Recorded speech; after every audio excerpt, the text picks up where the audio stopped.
हमने शहर को दी एक नई पहचान, हम हैं सिंघानिया बिल्डकॉन।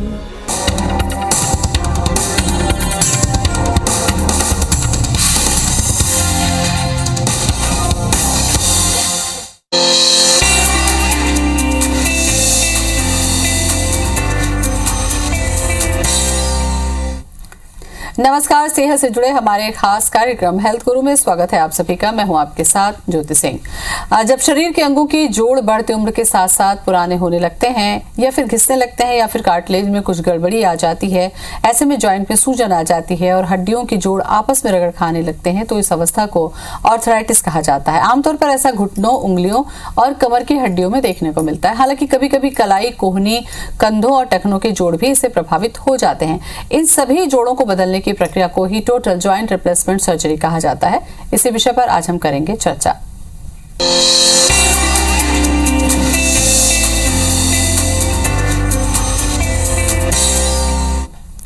और इस पर चर्चा करने के लिए हमारे साथ जॉइंट रिप्लेसमेंट पर ज्यादा जानकारी देने के लिए जबलपुर से शेल्बी हॉस्पिटल से ऑर्थोपेडिक डॉक्टर अमित जय कुमार जैन जुड़ रहे हैं हमारे साथ में। अमित, बहुत बहुत स्वागत है आपका शो में। Thank you so much. Doctor Amit, जोड़ों से जुड़ी जो तकलीफें हैं, यानी कि घुटने में दर्द हो या जोड़ों में दर्द हो, कमर में दर्द हो, ये हमें लगता है कि पहले की तुलना में आजकल लोगों को ये कंप्लेन बहुत ज्यादा रहने लगी है। तो इस केसेस से जुड़े हुए मामले आप लोग हैंडल करते हैं, कैसा है आपका अनुभव अब तक का? जैसा कि आपने मेरे से सवाल किया कि आज के समय में ये तकलीफ घुटनों का घिसना बहुत ज़्यादा बढ़ गया है, तो ये बिल्कुल सही बात है, क्योंकि आजकल हमारी जो सेडेंटरी लाइफस्टाइल है, जो खान पीन है, जो रहन सहन है, इसकी वजह से घुटनों की, कूल्हों की और कमर की समस्याएं बहुत ज़्यादा बढ़ गई हैं। पहले के समय में लोग पैदल ज़्यादा घूमते थे, दूसरी बीमारियां इतनी नहीं घेरती थी, सॉफ्ट वाले जूते, चप्पल या रबड़ के जूते पहनते थे, मिट्टी के घरों में रहते थे तो सॉफ्ट सरफेस मिलता था और अच्छा खान पीन था तो उनकी हड्डियां मजबूत रहती थी।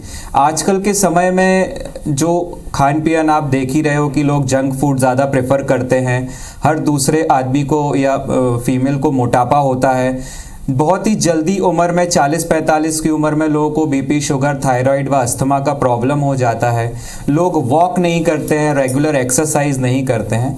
इन सब का असर हमारी हड्डियों पे और हमारे जॉइंट पे पड़ता है और इसी वजह से हमारे कूल्हे में या हमारे नी जॉइंट में प्रॉब्लम पहले स्टार्ट होती है और घुटना घिसना स्टार्ट हो जाता है। तो ये आजकल के समय में बहुत ही कॉमन प्रॉब्लम है और मैं देखता हूँ कि मेरे पास 10 में से 7 पेशेंट करीब 50 साल या 45 साल की उम्र वाले ही होते हैं। बिल्कुल। डॉक्टर अमित, ये तो आपने बताया कि क्या क्या समस्या, किस कारण से ऐसा हो रहा है, हमारी लाइफस्टाइल, हमारा खान पान इससे जुड़ा हुआ है। बीमारी पर हम चर्चा करें उसके पहले मैं आपसे एक मैसेज के तौर पर जानना चाहूँ कि जिन्हें अभी ये तकलीफ नहीं हुई है, जो बचे हुए हैं, उनको अपनी लाइफस्टाइल में किन चीज़ों को एड ऑन कर लेना चाहिए ताकि वो इस दिशा में जो आगे चलकर तकलीफ होगी उससे वो बच सकें। तो हम लोग भी ये अवेयरनेस प्रोग्राम या फ्री चेकअप कैंप करते हैं और इसमें हम बताते हैं कि इस बीमारी से कैसे बचना चाहिए। प्रॉब्लम ये है कि लोग डरते हैं डॉक्टर के पास आने में, घबराते हैं कि डॉक्टर ऑपरेशन की सलाह दे देंगे यार हमें क्या करना चाहिए, कि हम क्या करें। तो मैं आपके माध्यम से अपने व्यूवर्स को यही बोलना चाहूँगा कि आपको जब भी ये घुटनों से संबंधित या हड्डियों से संबंधित कोई भी प्रॉब्लम आपको शुरू हो, सबसे पहले आके अपने डॉक्टर से कंसल्ट करें, उनसे अपनी बीमारियों के बारे में जानें, एक्सरे कराएं, क्योंकि ये जो बीमारी होती है स्टेज में होती है, स्टेज 1, स्टेज 2, 3 और 4। अगर पेशेंट इनिशियल स्टेज 1 या स्टेज 2 में हमारे पास आ जाए तो हो सकता है उन्हें सर्जरी की ज़रूरत ही ना पड़े।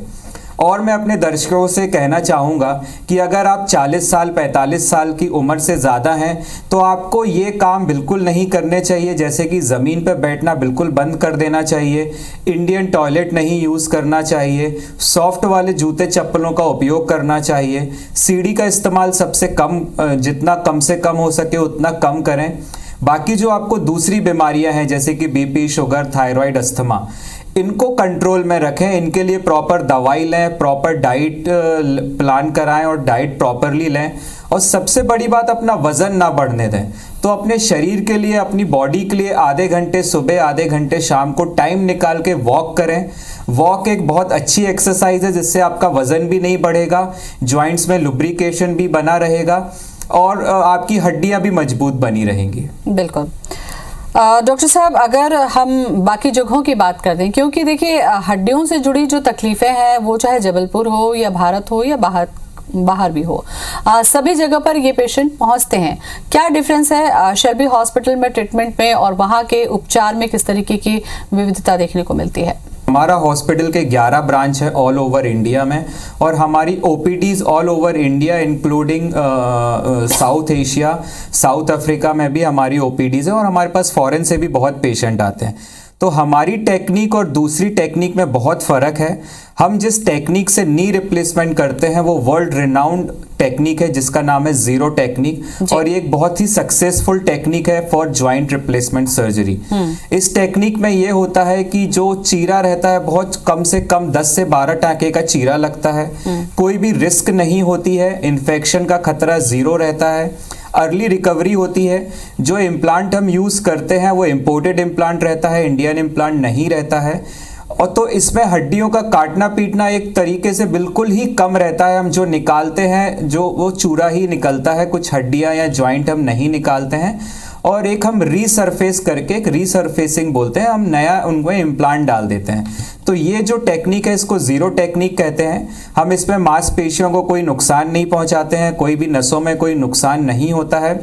पेशेंट की सर्जरी 20 से 25 मिनट में हो जाती है, और 3 से 4 घंटे के बाद पेशेंट को हम खड़ा करके चला देते हैं, और दूसरे दिन से सीढ़ी चढ़ना उतरना चालू हो जाते हैं। तो इन सब चीज़ों से पेशेंट में कॉन्फिडेंस का आता है, चलने का कॉन्फिडेंस आता है, और थर्ड डे पे हम उनको डिस्चार्ज कर देते हैं। तो यही सब चीज़ें हैं जिनको मिलके एक जीरो टेक्निक बनी, और हमारी ये टेक्निक वर्ल्ड में सबसे सक्सेसफुल टेक्निक है, और हम इसी टेक्निक से शेल्बी हॉस्पिटल में सर्जरी करते हैं। इसलिए ये हमें दूसरे जगहों से, हमारा शेल्बी हॉस्पिटल ऑलवेज प्रायर है, नंबर 1 है, और इसलिए हमारे पास पेशेंट ज़्यादा से ज़्यादा आते हैं क्योंकि उन्हें 100% सक्सेसफुल रिजल्ट मिलते हैं। बिल्कुल।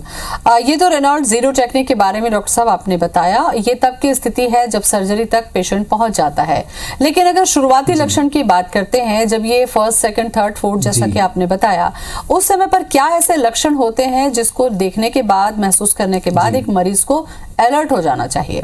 जी, तो जैसा कि मैंने पहले बताया कि 40 साल या 45 साल की एक उम्र होती है जब हमारे घुटने का पानी या लिक्विड है वो कम होना शुरू हो जाता है। जैसे जैसे एज बढ़ती है लिक्विड ख़त्म हो जाता है, इसके बाद हमारा कार्टिलेज का घिसना चालू हो जाता है जो कि स्टेज 2 में होता है। और जब कार्टिलेज कंप्लीटली घिस के ख़त्म हो जाता है तो हड्डियाँ आपस में रगड़ने लगती है। ये स्टेज 3 या स्टेज 4 के इसमें सिम्टम्स आते हैं। तो इनिशियली लोगों को उठने बैठने में, पैदल चलने में परेशानी होती है, बहुत ज़्यादा वो चल नहीं पाते हैं। धीरे धीरे जैसे बीमारी प्रोग्रेस होती है उसके बाद लोगों को सीढ़ी चढ़ने उतरने में दिक्कत हो जाती है, पैरों में तिरछापन आ जाता है और उनकी चाल में भी परिवर्तन आ जाता है। और फिर एक समय ऐसा आता है कि वो नींद में भी या लेटे रहते हैं और घुटना मोड़ते या सीधा करते हैं तो उनके पैरों में, घुटनों में बहुत सीवियर दर्द होता है। दर्द के साथ साथ घुटनों का तिरछापन हो जाता है, स्वेलिंग आती है और स्टिफनेस बढ़ जाती है। तो ग्रेड 4 जब हमारे पास पेशेंट आता है तो बहुत ही डिफॉर्मिटी के साथ, आपने देखा होगा कि पैर अंदर की तरफ मुड़े हुए रहते हैं या बाहर की तरफ मुड़े हुए रहते हैं, बहुत ही चाल में उनके परिवर्तन हो जाता है। उस स्टेज में पेशेंट हमारे पास आता है तो हमारे पास सर्जरी के अलावा कोई भी चांस नहीं बचता है। तो हम अपने व्यूअर्स को यही बोलना चाहूँगा कि इनिशियली जैसे ही आपको घुटनों की तकलीफ या कोई भी जॉइंट की तकलीफ प्रारंभ होती है और वो 2-3 दिन से ज़्यादा या हफ्ते भर से ज़्यादा में नहीं जाती है तो अपने आसपास के जो भी अच्छे क्वालिफाइड डॉक्टर हैं उनसे मिलें, उनसे सलाह लें और इस बीमारी को कैसे हम डिले कर सकते हैं, रोक सकते हैं, उसका उचित इलाज कराएं। डॉक्टर साहब, जैसा कि आपने कहा कि आधे घंटे का वॉक बहुत ज़रूरी होता है, तो क्या आधे घंटे की वॉकिंग करके ये जो सिम्टम्स हैं इसको आने से रोका जा सकता है, बचा जा सकता है इस बीमारी से? वॉक एक ऐसी एक्सरसाइज होती है जिसमें हेयर से लेकर टो तक की एक्सरसाइज हो जाती है। जाती है। दूसरी बीमारियां जैसे बीपी शुगर है, आपने भी सुना होगा कि डॉक्टर बोलते हैं कि आप वॉक करें जिससे आपकी शुगर कंट्रोल रहेगी। तो वॉक करने से पहली बात तो आपका वजन नहीं बढ़ेगा, दूसरी चीज़ आपकी ये जो दूसरी बीमारियां हैं ये कंट्रोल में रहेंगी। तीसरी और इम्पॉर्टेंट चीज़ है आप कैल्शियम या जो भी सप्लीमेंटेशन लेते हैं वो आपकी हड्डियां अपटेक करेंगी, उसका यूज़ करेंगी अगर आप प्रॉपर वॉक करेंगे तो, और इससे आपकी हड्डियां मजबूत रहेंगी और आपका घिसना में कम रहेगा। तो वॉकिंग एक ऐसी एक्सरसाइज है जो हम किसी भी एज ग्रुप को हम बोलें कि यूजुअली पेशेंट हमारे पास 60, 65, 75 के आते हैं तो हमको उनके लिए सबसे बेस्ट एक्सरसाइज होती है वॉक। तो वॉक करने से एक जॉइंट का लुब्रिकेशन भी बना रहता है, वजन भी नहीं बढ़ता, तो उसका लोड घुटनों में नहीं आता है, जिससे कि घुटने घिसने की प्रक्रिया धीमी हो जाती है। बिल्कुल। पूछा था कि मेट्रो सिटीज में ये ऑपरेशन बहुत महंगे होते हैं, तो महाकौशल के जो वासी हैं इनको फायदा हो सके, क्या कुछ ऐसा प्लान आप लोग करते हैं? शेल्बी हॉस्पिटल ऐसा करता है जिससे मरीजों को फायदा हो? जी बिल्कुल करते हैं। जैसा कि आपको मालूम है हमारा जबलपुर शहर टियर 3 सिटी में आता है, तो हमने यहाँ जो रिप्लेसमेंट के पैकेजेस रखे हुए हैं ये हमने महाकौशल क्षेत्र के हिसाब से रखे हुए हैं। तो पहली बात तो मैं ओपीडी के लिए बता दूं कि हमारे हर महीने एवरी वीक के एवरी थर्सडे हमारे यहाँ फ्री ओपीडी होती है। दूसरी चीज़ जो पेशेंट अफोर्ड नहीं कर पाते या जो बाहर नहीं जा पाते उनके लिए भी अलग अलग दरों पे हमारे पैकेजेस होते हैं। आप सभी को एक जानकारी दे दूं कि हमारे शेल्बी हॉस्पिटल में 10 तारीख से 16 तारीख के बीच में एक कैंप का आयोजन किया जा रहा है जिसमें सर्जरी का भी बहुत रियायती दरों में सर्जरी हम लोग यहाँ करने वाले हैं। आप समझ लीजिए कि एक घुटने का ऑपरेशन हम लोग 1.5 लाख रुपए में कर रहे हैं, जो कि इंक्लूडिंग पूरा पैकेज होता है। तो यहाँ पर हम उन पेशेंटों को भी जो अफोर्ड नहीं कर सकते या जिनकी अफोर्डेबिलिटी इतनी नहीं होती है उनका भी हम रियायती दरों पर यहाँ इलाज करते हैं। डॉक्टर साहब, आसपास का जो इलाका है, महाकौशल से जो आसपास का इलाका है, क्या वहाँ के लोग आप तक पहुँच सकें, इसके लिए कुछ प्लानिंग है कि क्या वहाँ पर भी इस तरीके के कोई कैंप वगैरह लगाए जाते हैं? जी बिल्कुल लगाए जाते हैं। एवरी सैटरडे हमारी ओपीडीज रहते हैं, जैसे कि हमारी ओपीडी फर्स्ट सैटरडे को सतना और रीवा में रहती है, सेकंड सैटरडे रायपुर ओपीडी रहती है, थर्ड में हम लोग सागर और दमोह जाते हैं, और जो फोर्थ सैटरडे रहता है इसमें हम फ्री चेकअप कैंप करते हैं।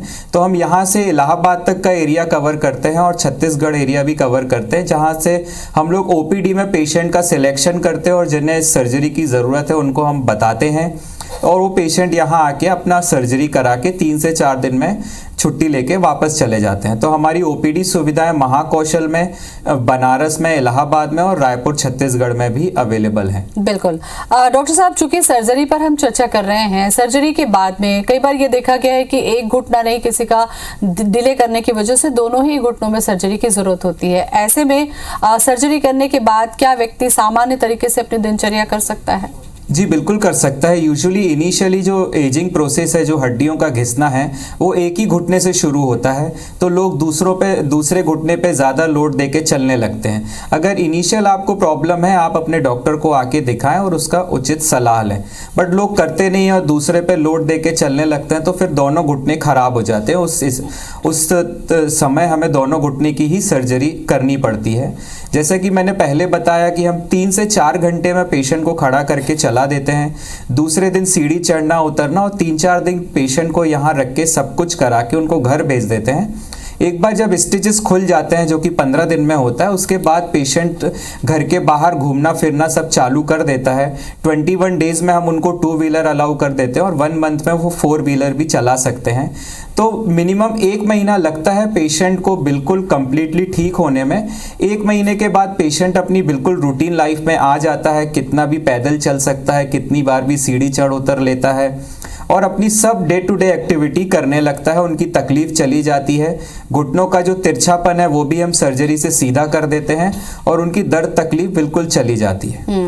और ये सर्जरी भी एक पेनलेस सर्जरी होती है, बहुत ज़्यादा कोई दर्द तकलीफ या बहुत ज़्यादा कोई चीरा नहीं लगाना पड़ता, इसलिए बहुत इजी वे में सर्जरी हो जाती है। डॉक्टर अमित, अगर हम बात करते हैं नी रिप्लेसमेंट की, इसके साथ साथ आपने क्या देखा है कि मध्य प्रदेश या छत्तीसगढ़ कहीं, क्योंकि अलग अलग जगहों पर आपकी ओपीडी होती है, किस तरह के तकलीफें लेकर लोग ज्यादा पहुंचते हैं? क्या घुटने से जुड़ी, कूल्हे से जुड़ी, या फिर पीठ से जुड़ी, कंधे से जुड़ी, कौन सी समस्या ज्यादा देखने को मिल रही है?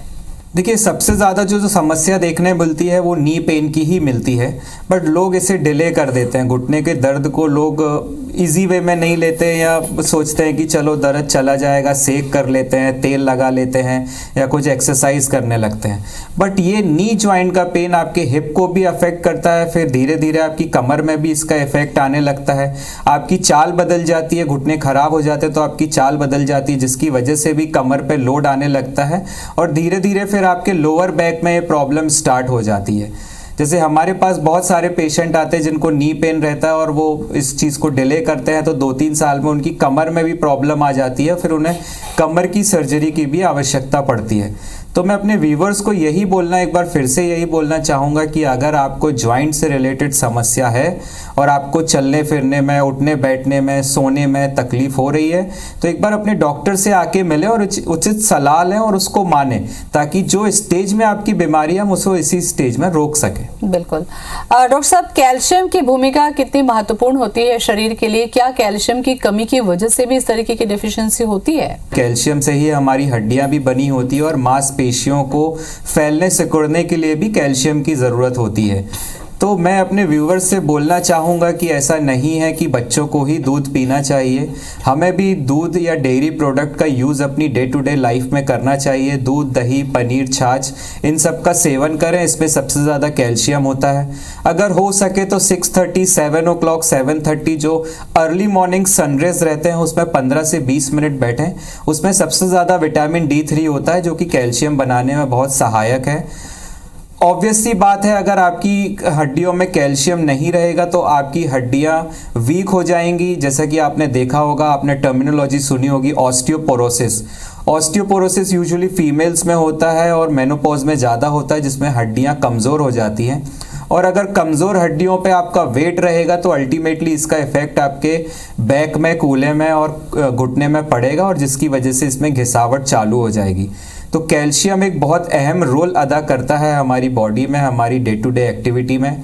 मैं अपने व्यूवर्स से कहना चाहूँगा कि अगर आपकी एज 65 प्लस है या 60 प्लस है तो आप अपनी डाइट में दूध, दही, पनीर, छाछ का सेवन लें। कैल्शियम सप्लीमेंटेशन की बहुत सारी मेडिसिन आती है, अपने डॉक्टर से कंसल्ट करके वो मेडिसिन ज़रूर लें। बिल्कुल। डॉक्टर साहब, जैसा कि आपने कहा कि महिलाओं में मेनोपॉज के समय पे ये समस्या ज़्यादा देखने को मिलती है, तो क्या इस समय पर कैल्शियम सप्लीमेंट की ज़रूरत होती है? उन्हें रेगुलर कैल्शियम की टैबलेट्स लेनी होती है या जो डेयरी प्रोडक्ट्स हैं वो रूटीन में खाने से क्या इस समस्या से बचा जा सकता है? जैसे कि मेनोपॉज में एक बार पीरियड्स बंद होते हैं तो बहुत सारे फीमेल्स की बॉडी में बहुत सारे चेंजेस होते हैं, जिसकी वजह से उनकी बॉडी में कैल्शियम की कमी हो जाती है। फीमेल्स क्या है, घर से बाहर निकलते नहीं हैं, बच्चों पे ध्यान रहता है, काम पे ध्यान रहता है, तो अपने शरीर पे ध्यान नहीं दे पाते हैं इतना। तो मैं उन गृहिणियों को, फीमेल को बोलना चाहूँगा कि अपनी डाइट में हमेशा सुबह शाम दूध का उपयोग करें, खाने के साथ दही खाएं, पनीर बना के लें और सुबह जो अर्ली मॉर्निंग की सनरेज रहती है उसमें आप 10 से 15 मिनट बैठें। और 60 के प्लस के लोगों के लिए मैं कहना चाहूँगा कि बिल्कुल आपकी डाइट में आप कैल्शियम सप्लीमेंटेशन या कैल्शियम की जो मेडिसिन आती है उनका सेवन करें। आपके डॉक्टर से पूछ के उनकी एडवाइस लेके उनका सेवन करें।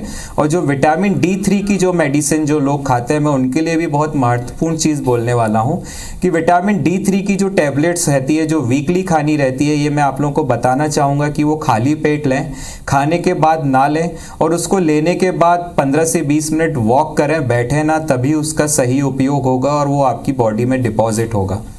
ये चीज का आप ध्यान रखें। बिल्कुल। डॉक्टर साहब, सर्जरी की अगर हम बात करते हैं तो क्या इसके लिए कोई एज फैक्टर है कि इतनी एज के बाद सर्जरी नहीं कराई जा सकती है? क्योंकि ये प्रॉब्लम्स कई बार यंग में भी देखने को मिलता है और बहुत ज़्यादा बुजुर्गों में भी देखने मिलता है, तो क्या ये क्राइटेरिया है? जी बिल्कुल है। देखिए, ऑस्टियोआर्थराइटिस जो रहता है वो तो एज रिलेटेड चेंजेस ही होते हैं और वो 45 की एज के बाद शुरू होते हैं। पर बहुत सारी दूसरी बीमारियां भी रहती हैं, जैसे रोमेटॉइड आर्थराइटिस हो गया, एनकाइलोजिंग स्पॉन्डिलाइटिस हो गया।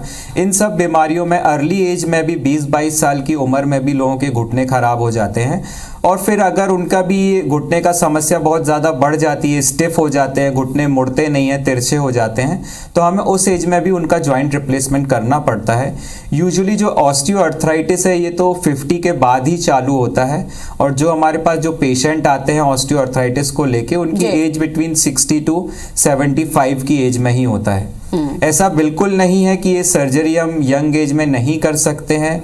ये तो पेशेंट की प्रॉब्लम के ऊपर और उनकी नी के ऊपर, उनके एक्सरे पे डिपेंड करता है। ये ऑपरेशन से आपकी एज का और कोई लेना देना नहीं, और आपके वेट का भी कोई लेना देना नहीं है। आप किसी भी एज में सर्जरी करा सकते हैं। यूजुअली जो आइडियल एज होती है वो 50 के इयर्स के बाद इसकी आइडियल एज होती है। बिल्कुल डॉक्टर साहब, जैसा कि आपने बताया कि मॉर्निंग एक्सरसाइज या मॉर्निंग वॉक बेहद ज़रूरी होता है, और नीचे पालती मोड़ के नहीं बैठना, लेकिन कई जगहों पर हमने ये देखा है कि लिफ्ट का इस्तेमाल ना करें, सीढ़ियों से चढ़ें। तो क्या सीढ़ियों से चढ़ना उतरना हमारे घुटनों के लिए खतरनाक होता है, या उससे ये फिट रहते हैं? जी, सीढ़ियों का चढ़ना उतरना एक एज के बाद घुटने के लिए खतरनाक होता है। जैसे कि मैंने पहले बताया कि 50-55 की एज में अगर आपके कार्टिलेज घिसने लगे हैं तो फिर आपको सीढ़ियों का इस्तेमाल नहीं करना चाहिए, लिफ्ट का यूज़ करें, ज़मीन पे ना बैठे, इंडियन टॉयलेट यूज़ ना करें। पर यंग एज वाले लोग तो बिल्कुल आराम से कर सकते हैं, और 45 या 50 के पहले तो ये प्रॉब्लम आती भी नहीं है, तो बिल्कुल आप कर सकते हैं। जी, चलिए, काफ़ी अहम जानकारी डॉक्टर साहब आपने दी आज, बहुत बहुत धन्यवाद आपका। Thank you so much. Thank you. तो अपनी सेहत के ध्यान रखने के लिए सबसे बड़ा काम यही होता है कि कोई बीमारी न लगे, उसके लिए बचाव आप करें। अपनी हड्डियों को अगर मजबूत रखना है तो मॉर्निंग सनलाइट में आधे से 1 घंटे का वक्त दें, मॉर्निंग वॉक करें, ताकि आगे चलकर इस तरीके की बीमारी आपको हो ही ना। फिलहाल इतना ही, नमस्कार।